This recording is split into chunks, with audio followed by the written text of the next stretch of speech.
Good morning student. आज हम अपने बीएड फर्स्ट ईयर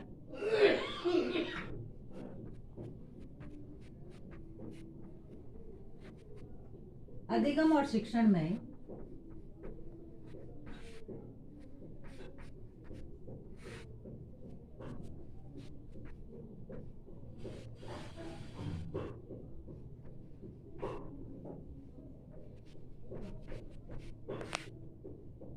इसके अंतर्गत हमारे जो शिक्षण के जो घटक चल रहे इकाई थर्ड के शिक्षण और शिक्षण प्रक्रिया में शिक्षण प्रक्रिया इकाई थर्ड, इसमें हमारे शिक्षण के घटक के अंतर्गत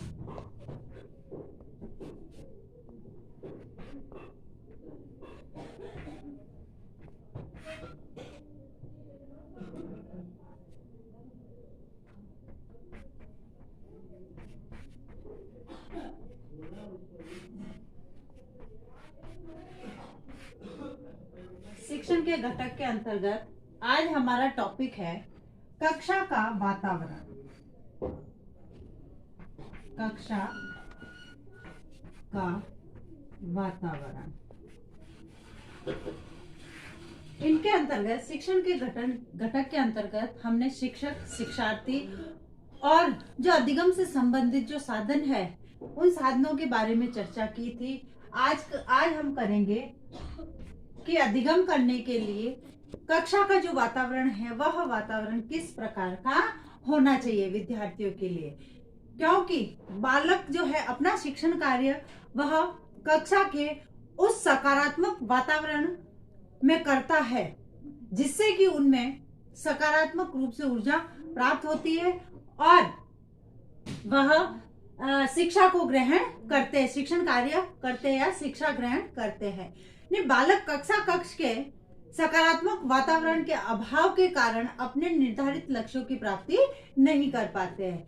यानी कक्ष का वातावरण जब तक सकारात्मक नहीं होगा तब तक बालक जो है उनके जो शिक्षण के जो लक्ष्य है उन शिक्षण के लक्ष्यों को जो वो निर्धारित करके चलता है उनको प्राप्त नहीं कर सकेगा।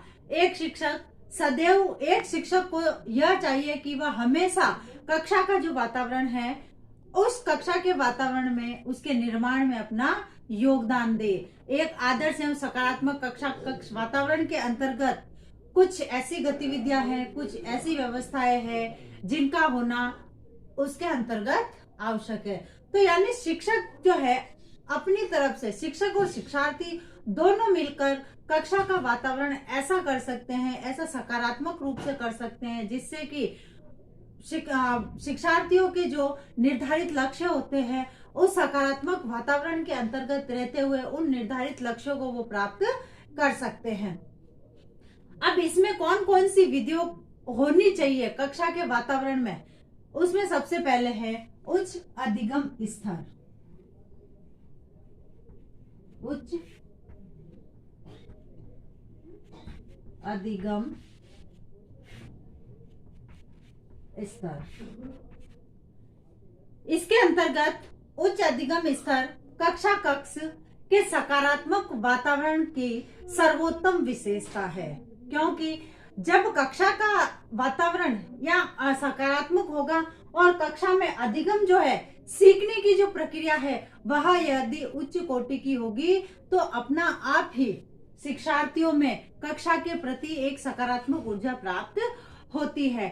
जिस विद्यालय में कक्षा का वातावरण सकारात्मक स्वरूप होता है उस कक्षा में प्रत्येक छात्र का उसकी योग्यता के अनुसार अधिगम गतिविधियां एवं सामग्री उपलब्ध होती है। इससे उनका अधिगम स्तर उच्च होता है। यानी कक्षा के स्तर के अनुसार, बालकों के स्तर के अनुसार विभिन्न प्रकार की गतिविधियों को करवाया जाता है और उन्हीं गतिविधियों के माध्यम से बालकों का अधिगम स्तर उच्च बनाया जा सकता है। जिस कक्षा का वातावरण ऐसा हो, सकारात्मक रूप में हो, वहां की अधिगम गतिविधियां उच्च स्तर की हो तो उनके अधिगम में सुधार होता है और प्रत्येक छात्र, कक्षा में जो प्रत्येक छात्र है उनकी योग्यता के अनुसार अधिगम की जो गतिविधियां करवाई जाती है जिससे कि उनके शिक्षण का या उनके अधिगम का स्तर उच्च बनता है। उसके बाद दूसरा है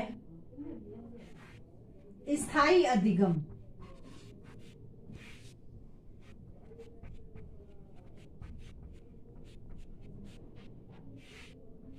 स्थायी अधिगम। अब इसमें आदर्श और सकारात्मक कक्षा कक्ष वातावरण में बालक को नियंत्रित नहीं किया जाता, वरन उसका मन कक्षा कक्ष में अध्ययन के लिए प्रेरित होता है। इससे वह कक्षा में जो भी सीखता है उसके लिए मन में एक इच्छा एवं लगाव बनी रहती है, इसलिए वह जो भी सीखता है स्थायी रूप से सीखता है। क्योंकि कक्षा का एनवायरनमेंट अगर अच्छा होगा, सकारात्मक होगा, बच्चे कुछ न कुछ गतिविधियां करेंगे, एक रोचक प्रकार से उनकी कक्षा का वातावरण होगा, तो उनका जो है अधिगम जो है वह स्थायी रूप में होगा। क्योंकि उनको उस तरह का वातावरण दिया जा रहा है जिससे कि विद्यार्थियों का जो अधिगम स्तर है वह स्थायी रूप में हो। वह अधिगम की प्रक्रिया में शारीरिक और मानसिक रूप से क्रियाशील तथा कार्य रहते हैं। क्योंकि जब उनका अधिगम स्तर उच्च होगा, स्थायी होगा, तो विद्यार्थियों की जो मानसिक और शारीरिक क्रियाएं है वह जो है स्थायी रूप से क्रियाशील रहती है, इसलिए उनका अधिगम स्तर या अधिगम स्थायी रूप में होता है। क्योंकि उन बालकों को अधिगम के लिए उसी प्रकार का कक्षा में वातावरण उपलब्ध कराया जा रहा है शिक्षक द्वारा। फिर है छात्रों की कक्षा में 100% उपस्थिति।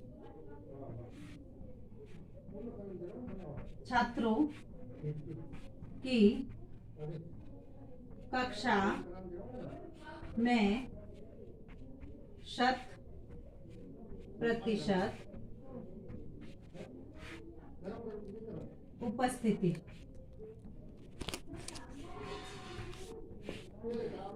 अब जो है छात्रों की कक्षा कक्ष में 100% उपस्थिति, यानी कक्षा कक्ष में छात्रों की 100% उपस्थिति कक्षा कक्ष के वातावरण को प्रदर्शित करती है।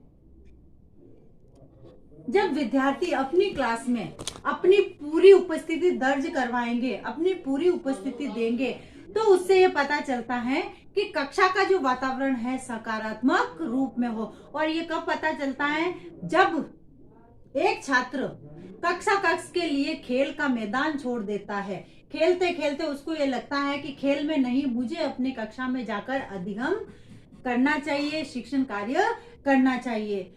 तो इससे ये पता चलता है कि खेल के मैदान की अपेक्षा वह अपने कक्षा कक्ष में रहना अधिक उपयुक्त समझता है।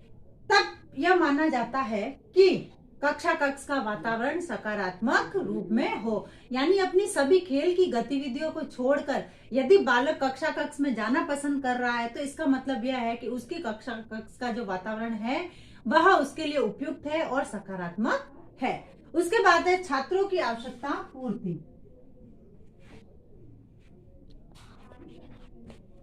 छात्रों की आवश्यकता पूर्ति।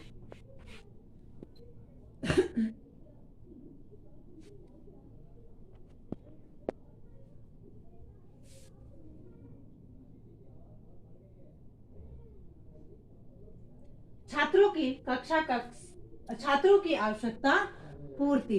अब कक्षा कक्ष में छात्रों की आवश्यकता पूर्ति का अधिगम स्तर कक्षा के सकारात्मक वातावरण को प्रकट करता है कि यानी कक्षा कक्ष के छात्रों की आवश्यकता की पूर्ति अधिगम स्तर कक्षा में जो विद्यार्थी है, कक्षा के विद्यार्थियों के सकारात्मक वातावरण को प्रकट करता है। जैसे एक छात्र प्रतिभाशाली है तथा दूसरा छात्र सामान्य स्तर का है। कक्षा कक्ष की सकारात्मक वातावरण की स्थिति तब मानी जाएगी जब एक ही कक्षा में दोनों प्रकार के छात्रों की शैक्षिक आवश्यकताओं को पूर्ति हो और यह संभव हो सके कि दोनों के लिए ही, चाहे वो प्रतिभाशाली बालक हो चाहे वह निम्न स्तर का बालक हो, दोनों ही आवश्यकताओं को ध्यान में रखते हुए उनकी आवश्यकताओं को पूर्ति की जा रही है शिक्षक द्वारा। तो इसलिए जो छात्रों की आवश्यकता पूर्ति यानी जिस स्तर का बालक है उसी स्तर के अनुसार उनकी आवश्यकताओं की पूर्ति की जा रही है। उसके बाद है छात्रों एवं शिक्षक के मध्य विश्वास। छात्र एवं शिक्षक के मध्य विश्वास, यानी इसके अंतर्गत छात्रों एवं शिक्षक के मध्य विश्वास, सकारात्मक कक्षा कक्ष के वातावरण में यह देखा जाता है कि छात्र एवं शिक्षक एक दूसरे के प्रति विश्वास रखते हैं। यानी जब छात्र शिक्षक के प्रति पूर्ण विश्वास की स्थिति में होते हैं या शिक्षक के प्रति पूर्ण विश्वास कर लेते हैं कि ये हमारे हित के कार्य करता है, तो वह शिक्षक के समक्ष अपनी जो समस्याएं हैं उन समस्याओं का प्रस्तुतिकरण करता है तथा उनका समाधान प्राप्त करता है। इसलिए छात्र एवं शिक्षक के मध्य एक विश्वास बना रहता है कक्षा कक्ष के सकारात्मक वातावरण में, जिससे कि विद्यार्थियों को इतना विश्वास होता है कि हम जब अपनी समस्याएं शिक्षक के सामने प्रस्तुत करेंगे तो हो सकता है उन समस्याओं का कोई न कोई समाधान निकले। अब वह समस्याएं किसी भी रूप में हो सकती है, उनके परिवार से संबंधित हो सकती है, उनकी शिक्षा से संबंधित हो सकती है, उनके अधिगम स्तर से संबंधित हो सकती है। तो जब विद्यार्थी पूर्ण विश्वास करके अपनी समस्याओं को शिक्षक के सामने प्रस्तुत करते हैं तो शिक्षक जो है सहानुभूतिपूर्ण उन समस्याओं को सुनता है और उनके समाधान निकालता है। फिर है व्यक्तिगत भिन्नताओं पर ध्यान।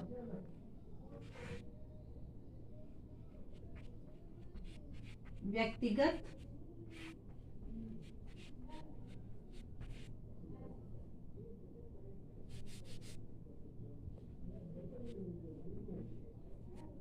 भिन्नताओं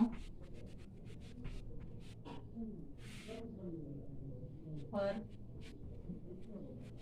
ध्यान, यानी प्रत्येक कक्षा में भिन्न भिन्न योग्यता और क्षमता रखने वाले बालक होते हैं जिनमें अपनी अपनी एक व्यक्तिगत भिन्नता होती है। कुछ जैसे विकलांग बालक भी होते हैं, कुछ सामान्य बालक भी होते हैं, कोई होशियार भी होते हैं, कोई प्रतिभाशाली बालक भी होते हैं।